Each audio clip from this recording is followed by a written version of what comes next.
The key that I've learned across all my businesses has been building this platform for growth, which we get taught in the centre, that having a quality management system, building processes and procedures, and most fundamentally consistency around everything you do, and enabling yourself the power to delegate and push back. Because when you've got a young business again and you're naive to these things, when you're employing people and growing quickly, you end up with queues of people outside your door saying, how do I deal with this? What do I do here? How do I, so until you start building processes and procedures, and particularly getting the staff to write their own processes and procedures and job descriptions, you can start pushing back to them and say, otherwise you become the font of everything. You become the bottleneck for your own growth. Welcome to the Growth Trust podcast series. In today's podcast, we focus on keeping a balance and maintaining a healthy oversight of where your business is going. For many, the passion for a person's business can be all-consuming, perhaps to the detriment of the business itself. This Growth Trust podcast series focuses on the issues facing many small and medium business enterprises that play such an important role in the Australian economy. In fact, the latest figures show small businesses contribute more than $500 billion to the local economy, equivalent to a third of the nation's GDP. This Growth Trust podcast is brought to you by the Australian Centre for Business Growth, which was established by the University of South Australia almost a decade ago. Over that time, the Centre's delivered world-class business growth programs, providing business owners, CEOs, managing directors, and their executive team members with the knowledge and skills needed to grow their companies. Today, we'll be chatting with growth expert Richard Turner, who's a renowned Australian entrepreneur, leader, and innovator. He has founded 4 successful companies across 4 different industry sectors. Today, his passion is to share his secrets for anyone starting out in business or seeking to elevate their organisation to the next level. And with me in the studio is the Director of the Australian Centre for Business Growth, Ryan Williams. Well, Richard Turner, thank you very much for being a part of today's podcast. Pleasure. You've founded 4 successful companies across 4 different industry sectors, which is quite remarkable. Give us a potted history of how you went about doing that. Yes, look, I've actually enjoyed my life in business, disrupting and changing the way businesses operate, but I learned those lessons very early. So I grew up in a business family, and it's interesting where mentors come from. They can either come from inside the family or you go and chase them down. For me, I grew up in a business family, so my father and my brother were probably my main mentors. Our first company that my father founded was a company called Holbrook Meats. So Holbrook started in the 70s. During my school years, I'd go in during all the school holidays. So we'd clean the walls and wash the drains and pack the offal and do all the great jobs. But the lessons you learn as a young kid working in an environment like that were fantastic. So it was a melting pot of cultures. You learnt very early how to speak to everyone. You learnt the value of hard work. You learnt the value of money. So those sort of things stay with you your whole life, which was fantastic. That company grew very quickly. It's now one of the biggest. In fact, it's now called Thomas Foods and of course run by the Thomas family, an amazing business. It went public in 86. And just before, the couple of years before it went public, so still as Holbrook Meats, it was in the early 80s, and it was at the time when we started computerizing all these larger organizations. And at that time, we only had this little Wang computer that did the accounts at the time with a 5-inch floppy disk, and we had to start changing the way we did things. And I was the youngest of 3 boys. I was the first to have a chance to go to uni. And I guess when I came out of that, it was made very clear I had to harness what we had then invested in, which was this mini mainframe Hewlett-Packard 3000 computer. So when I started work, and my first job was as the systems manager, was to identify what were the most complex processes in this business. And we had cattle buyers all around the country buying tens of thousands of head of cattle a month, and we had to manually capture all that data, where they came from, their live weights and processed weights, and the types of cattle and who bought them.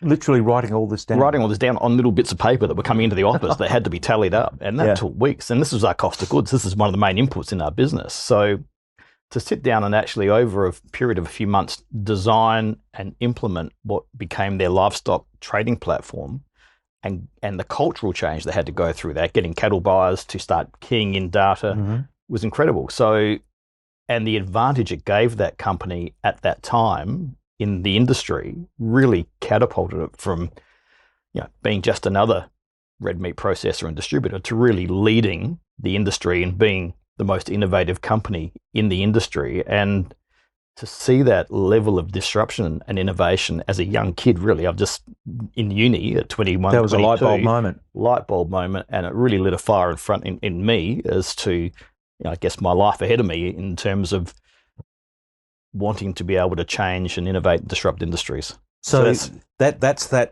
$1 billion meat industry. What are some of the others?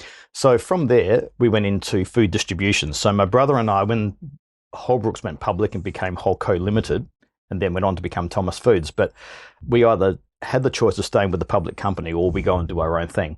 So we were watching the horizon in the US and what was happening in the food distribution side of the business that interested us. And we saw this concept of total food service where it was like a one-stop shop. So if you had a restaurant or a hotel or a takeaway back in those days, you had a multitude of suppliers based mainly around temperature zones. So you had frozen food suppliers, grocery suppliers, confectionery suppliers, small goods suppliers, packaging, supplier for everything. You probably had 30 or more suppliers. There was this opportunity emerging to roll all this into a one-stop shop. So like a Coles or a Woolworths, but in catering size packaging and on wheels and delivering. But to do that wasn't straightforward. So you had to have a big multi-temperature complex warehouse, a fleet of trucks that were multi-temperature trucks, because you couldn't let things partially thaw in the process. It was called the cold chain. You had to maintain, product quality on the way through.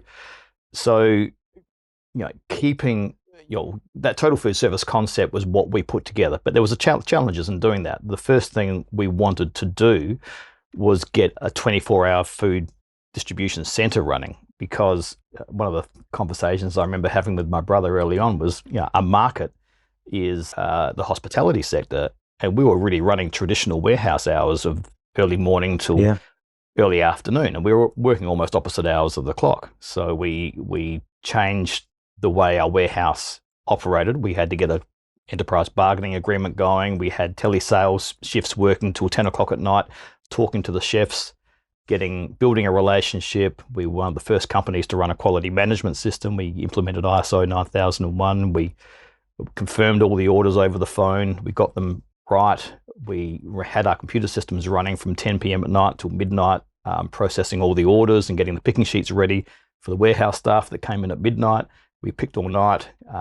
We staged all the goods in the staging area. We had these big telescopic loaders that went into the trucks and loaded and reverse delivery order. So we had all that running, which was a hugely complex business, but we're the first company in the country to actually deliver a 24-hour service for the hospitality industry. And the company just took off. So that was one of the big innovations we did. So total food service, 24-hour warehousing. We then looked at, and what you've got to ask yourself all the time is, what business am I in? And when you've got a complex business like that, often you have multiple businesses. So we had a purchasing side to our business, which you could call a business in itself. We had a sales side of our business, which we were very good at. So we were good at purchasing. We had great supplier relationships. We were good at selling.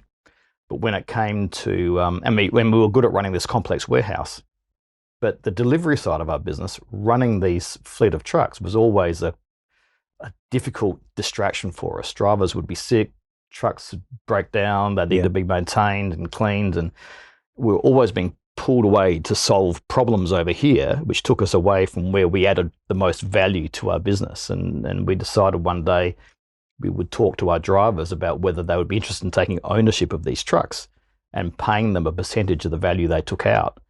Incentivize them to run to run their own trucks. And of course, they look at you very suspicious when you have those conversations, thinking, well, what's your motivation behind this?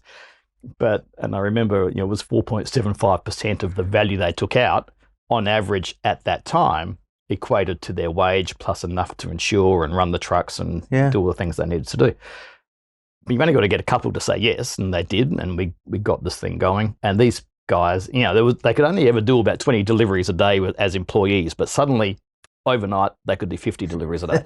And they would rotate the stock in the customers' fridges and freezers, and they would upsell them. And it was remarkable, the turnaround in the business, because as they increased all their delivery rounds, our business just went up and up and up.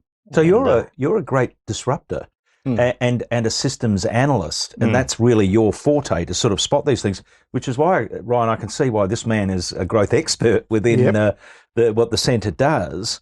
So along that journey, though, you must have been sometimes overwhelmed at what faces you. How do you manage your life in such a way that you remain healthy, fit, and capable of running 4 disparate things? Yeah, look, it's not easy, and it's something I've learnt over the years. And I think the expertise that comes out of the centre in terms of teaching you how to grow and finding peer-to-peer networks, understanding and sharing those experiences with other people is key to all this. We can talk more about that. But I wasn't always good at it. You know, before I discovered these things, and especially young entrepreneurs, so passionate about their first business. And so how many hours a day were you working? Waking as soon as you got up, you were working. And I was getting called, particularly in the Holbrook meat days when I was developing all these programs and things. I was being called at all hours of the morning because they would start very early, and if things didn't work properly, I'd get phone calls at 3 and 4 in the morning, and that sort of became my life. I was up early, working late. Just I was obsessed with having things right, a little bit OCD, but I just work as it was required and work all day and all night, and which will kill you eventually. Which would kill you. And that's right. And in Regency Foods being our first business of our own, again, we were changing things. As I said, we were running 24-hour operations, so we're literally on call 24 hours as young people running this business. But that takes its toll, and you learn. We're very focused, blinkers on, and I think entrepreneurs by nature, whether we're missing a gene or not, but are very focused people, and you lose sight of the people around you, and you forget about the people who are really most important to you, that support you to do what you do. And a lot of entrepreneurs, the divorce rate for entrepreneurs is probably close to 80%. It's about double the general population, and I was no exception. So I ended up going through a divorce at the end of the Regency Food days, and so losing perspective in some way about the other things that matter in a person's life. That's absolutely. Yeah. To you, Ryan, you mentioned before this peer-to-peer support network that you need. Does the centre look to create those sorts of networks for young entrepreneurs coming up through the system? Well, absolutely. I mean, the way that we run the programs is cohort based. So you'd have peers around you, and we create and try and foster an environment where, Chatham House rules. This is open and a safe space that you can have conversations about your business and oftentimes, I think what's quite fascinating watching the businesses, completely different sectors, having light bulb moments, those CEOs looking across the room going, you've got the same problem I have, but you're in plumbing and I'm in tech.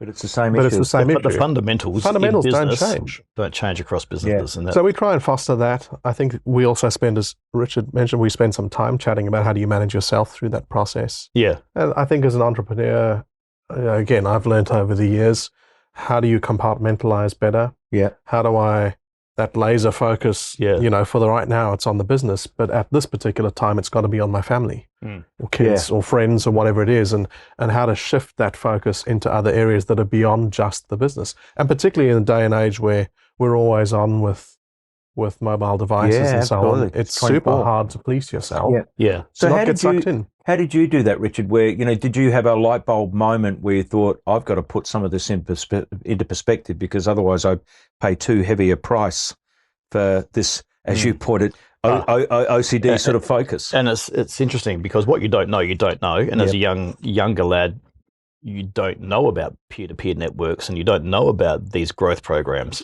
But we had one just through our own disruptive, innovative pathway, particularly with Regency Foods. My brother Greg and I, we won South Australian Entrepreneur of the Year in 1996. So I was 32 at the time. And the entrepreneurs, or at that time it was called the Young Entrepreneurs Organisation, which was a North American-based organisation, had come to Australia. They'd set up chapters in Brisbane, Sydney and Melbourne, and were looking to get South Australia up and running. So to qualify for that, or the person they were looking for, you had to be under 40 at the time, because it was still called the Young Entrepreneurs Organisation back then. So I qualified on age. And you had to have a business that had a revenue of $1 million or more and be a founder or a co-founder or controlling shareholder. So I ticked all those boxes. And because we'd won this big award, I was in the media and the international people saw me and they said, oh, right, he's the person we need to get this chapter established. So they targeted me.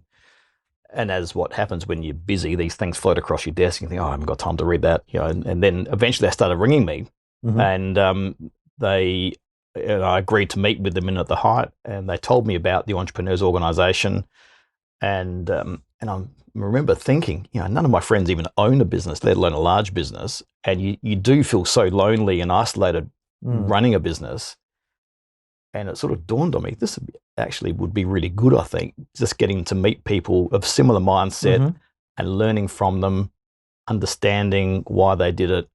And anyway, I accepted the challenge. I set up the YEO local chapter here, recruited my first 5 or 6 members, and we got going. And those people are the greatest lifelong friends that I have. There's now like about 80 companies in that network. And in fact, one of the first people we brought into the country to do the circuit of the YEO chapters was Jana Matthews.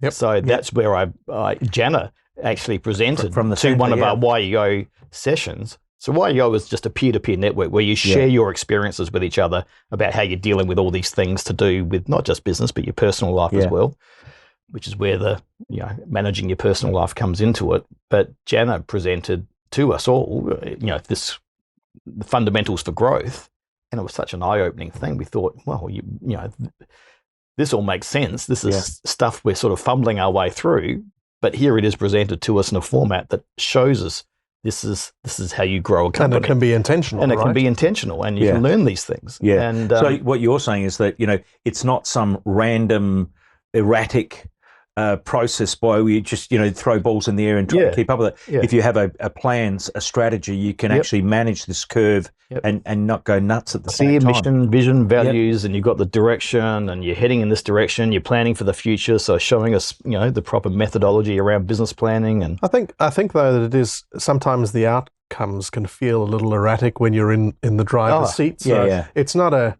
It's not a straight line. Never a straight line. Yeah. And you kind of, there's a few sort of deviations and oftentimes because you got distracted, or certainly that was my experience, and you kind of get back to. But I suppose the fact that you know that there is a plan is and you know where you're heading. Yes. And you're able to articulate that plan. I mean, it's written down, you can share it with people, that you can galvanize and bring people along for the ride, because, it's the other thing I learned along the years. It's great when you 5, 6, 8 people, if it's all in your head, you can still kind of manage it. Yeah. When you're 50, 60, 70 people, that's not good enough. Yeah. And when you're a young business too, you're an opportunity overload. You get so many opportunities that come to you, and you think, oh, I want to do this and I want to do that. And as young entrepreneurs, you do want to do everything.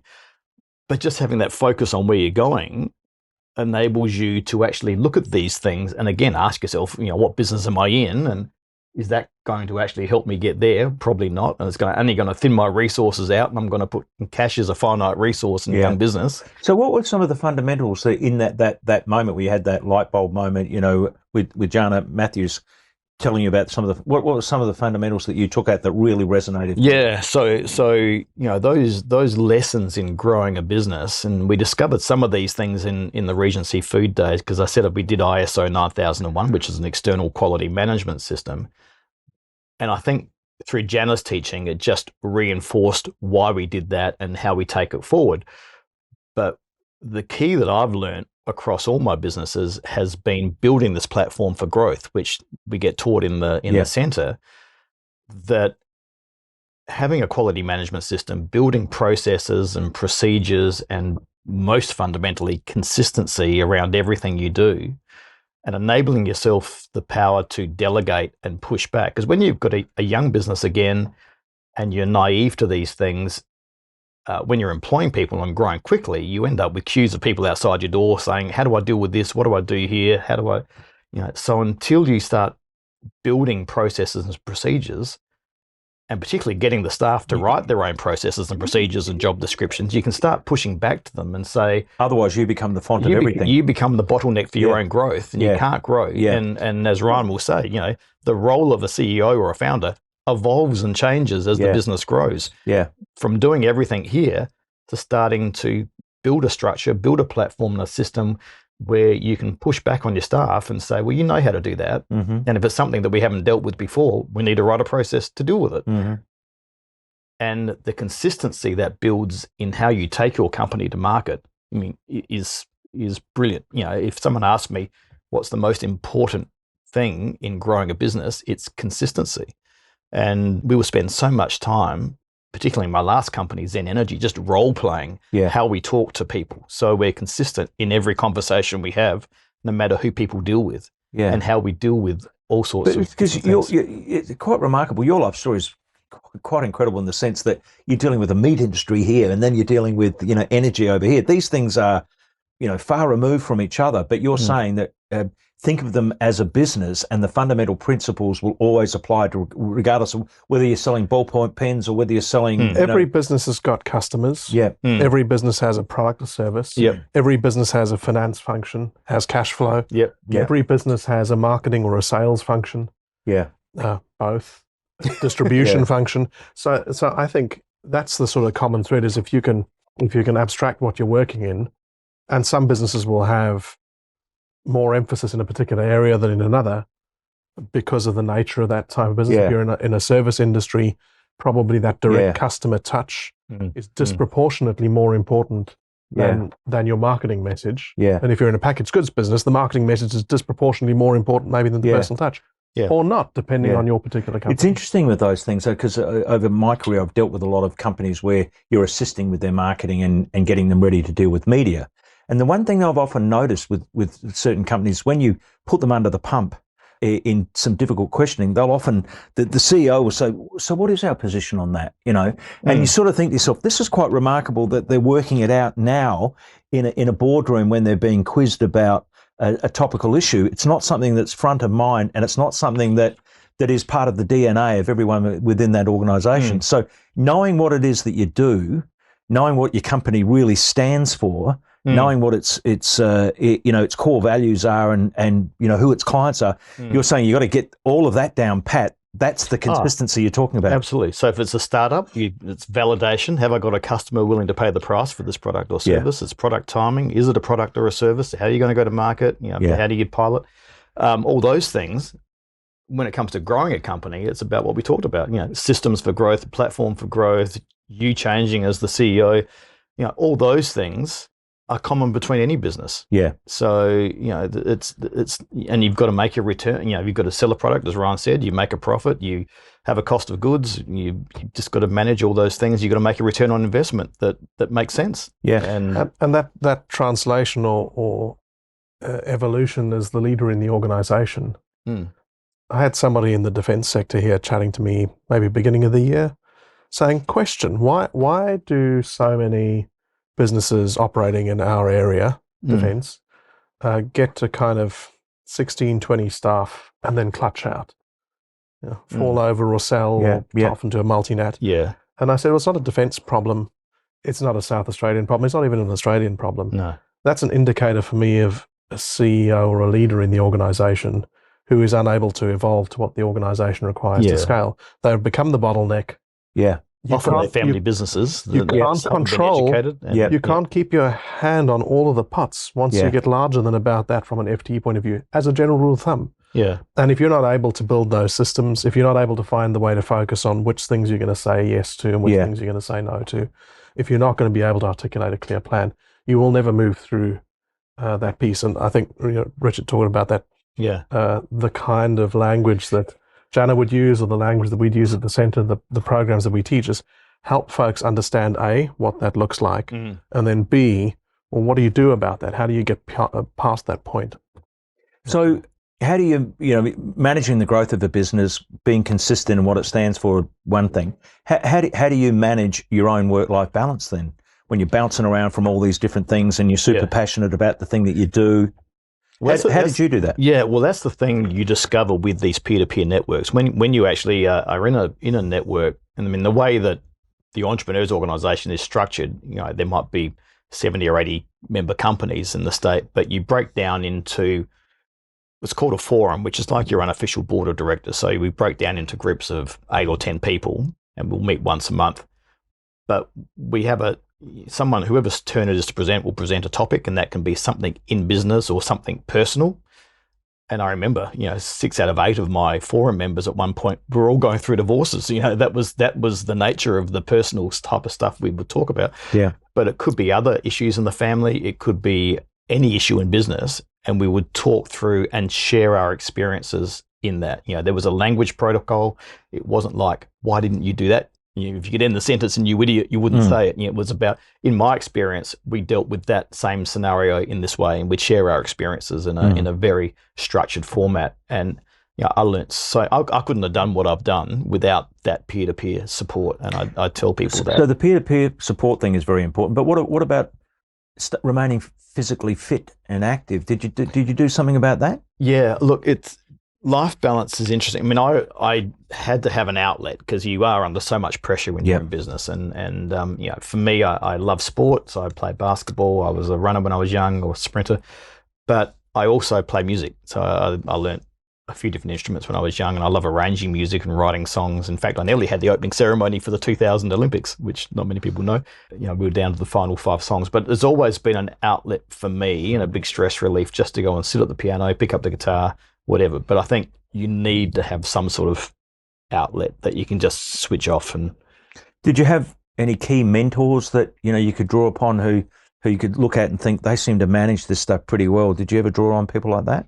Yeah, look, from the Entrepreneurs Network, definitely from Jana and the Centre as well. Like as Ryan said, the Centre's main focus is on educating entrepreneurs on how to grow. But part of that process, you bring all these companies together so they form peer-to-peer networks. So, and you introduce them to folks like Richard, and Chris Proctor will be on the show, and Anne Angel, so that they can hear live. Been there, done that. This is how I journeyed through that particular set of trials. So we become their mentors. And it's the same thing. So I'm interested though. I mean, most people focus on one company, in one area. You bouncing around from, over your career, 4, 3 of which have become billion-dollar operations. Do you compartmentalize in your head to manage some sort of, way of dealing with all of that? No, look, it's just the journey that ended up. I don't think you planned a journey like that. It just happened. So, Regency Foods was a very ordinary business in many ways, in that it grew at about 15% per year, very straight line. It was 12 years exactly, which is the average life of a company in Australia is 12 years. So it just happened to be from 87 to 99. But we learnt so much on that journey about changing the way the industry operated, cash flow, all the lessons that we needed to learn. But the fantastic thing about when I set up Zen Energy in 2004 is that we applied all those lessons from day one. We set up the systems, the structures, everything was applied, and that company just went bananas from day one. Like we won the fastest growing company in South Australia 2 years in a row, which we're not supposed to be able to do. But it was growing at a rate of 434% over an average of 3 years. Is that a bit frightening at times? It was crazy time. But if we did not have those systems and processes, procedures and structures in place from day one, we wouldn't have managed that. We would have been broke in no time. Right. And kind of, I guess, also there's always moments of stress, but that personal knowledge and security of knowing, done this before, we're doing all the right things. It'll play out. And being able to delegate, I think probably to your point more, is having the systems that you can delegate authority and spread the load, bring your top team in. So you got to know, as the CEO, once I've gotten to the point where the bottleneck is me, then I haven't managed this effectively. I should have delegated earlier to ensure that these things could be managed. Yeah, and there is no way we could have done that with Zen and less, when I was doing group inductions every week of 10 or more people, and it was like, wow, it's ridiculous. It was like, who are you again? That's all you'd be doing. That was what I was doing for a while. When you stepped out, how many people were employed? It went through a big cycle. So we and it was interesting with Zen because we had this huge growth. We went from 1 million to 5 million to 20 to 70. It was going like that. Mm-hmm. And then a lot of and this is managing externalities in the business too, that's another challenge for CEOs, is things that you can't control, and having a plan and identifying that. And we talk a lot about that in the growth program. But for our industry, government policy was a big driver, and subsidies at the time. And when things changed and rebates changed, even though the rebates coming off was designed to come off in line with the price reductions of the systems, and we were targeting the residential market then, most people's mentality was, if there's no subsidies or rebates, I'm surely not getting a good deal anymore, so everyone just stopped buying. And the whole industry virtually collapsed around 2012. Right. And I was putting people off as fast as we were putting people on, which was frightening. But as a board, we did a lot of soul searching and said, well, nearly all our opposition shut down, and we thought, well, but our business still makes economic sense. We're just not getting the message across to the consumer, and we stuck with it. All the money we made, we basically put back into the company. We stabilized it. We repositioned ourselves.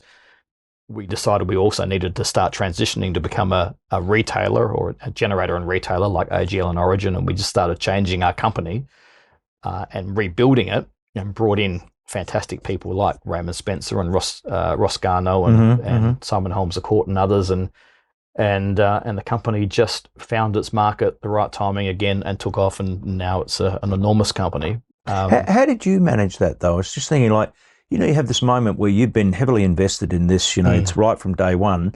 There must come moments in a CEO's life where, they realise that things have changed. Well, hopefully they realise that things have changed, and I have to take on some other role now. Yeah. How did you manage that? Because that must be exactly difficult. happened in that company because, with the previous companies, we had the background in food and distribution. We knew those journeys, and we knew the game to the end. The path Zen took this big twist in the middle, where we went from a products company being solar and batteries to becoming an energy retailer and generator on a grid scale or commercial and industrial scale. And we went into a whole new market where we had to navigate the energy market regulations and rules and building grid-sized batteries and solar farms and wind farms, and then retailing it.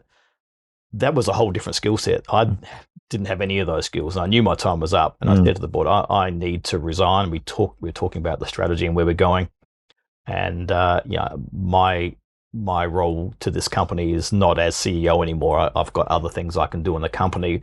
We needed to bring in a specialist at that point who knew that journey, and we ended up bringing in a great guy, Jeff Titus from AGL, who was a senior manager in AGL.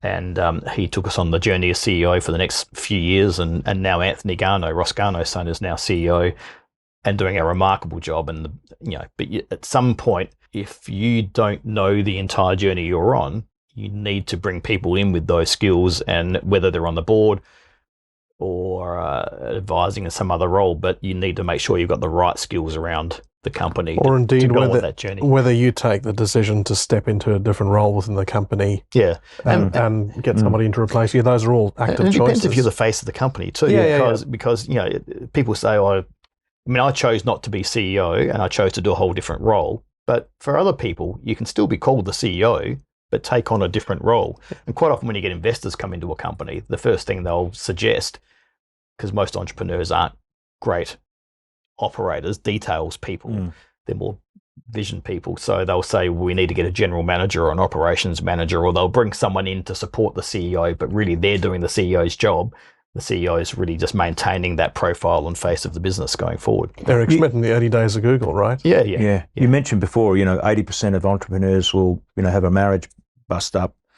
It's a heavy toll to pay in terms of your life-work balance. When you look back to your younger self, having worked in 4 companies over 4 distinct areas. Yeah. What would you say to yourself about getting that right? Yeah, well, they shouldn't. 80% of entrepreneurs shouldn't go through those problems. Yeah. Unfortunately, many do because they're just so focused and passionate and just blinkers on and not paying attention to what's around them.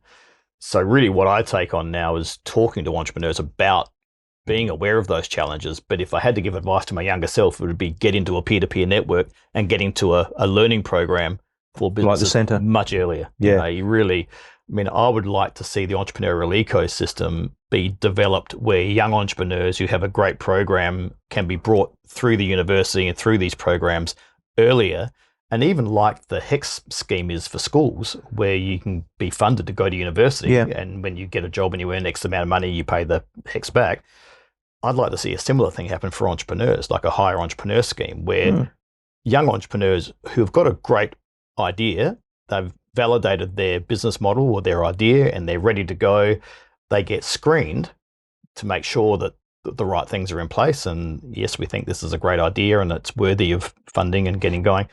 The state government loan them the money like they do with the HEX scheme. Mm-hmm. So they get, 50 grand or whatever to be educated in a program, be introduced to investors, be introduced to peer-to-peer networks, have all those things in place at a much early, basically from the get-go, to make sure this idea has the best chance of success. It's like preventative maintenance, right? Yeah, as opposed to... Well, it's interesting, you're right. You mentioned before that many of these businesses get to 16 employees and then they go bang, So something from a government perspective, the South Australian government should want those to go from 16 to 32 to 74 to whatever. Ron, you heard me say before that, I think a focus on startup is great, but grows up and stays up matters a lot. Yes. In the shape of an economy, in the shape of employment, in the shape of productivity, is we have to take small businesses and help them scale up to be medium-sized businesses and medium-sized to be larger, because large companies that create advantage at a national level don't just arrive overnight. They come from somewhere. Yeah. A business that was doing, all-in-one food services didn't just, pop up overnight. And so you've got to manage that balance so that we can grow those companies for long-term success and manage the lives of the entrepreneurs who started them in the first place. I think to Richard's point, like, if you knew when I first sat down with Jana and had a chat, and I was like, this feels like somebody that I've known my whole life, but I'm so sorry that it's taken me until this point to hear that encapsulated. I've learned a lot of those lessons the hard way around. The thing is, we don't have to. Yeah.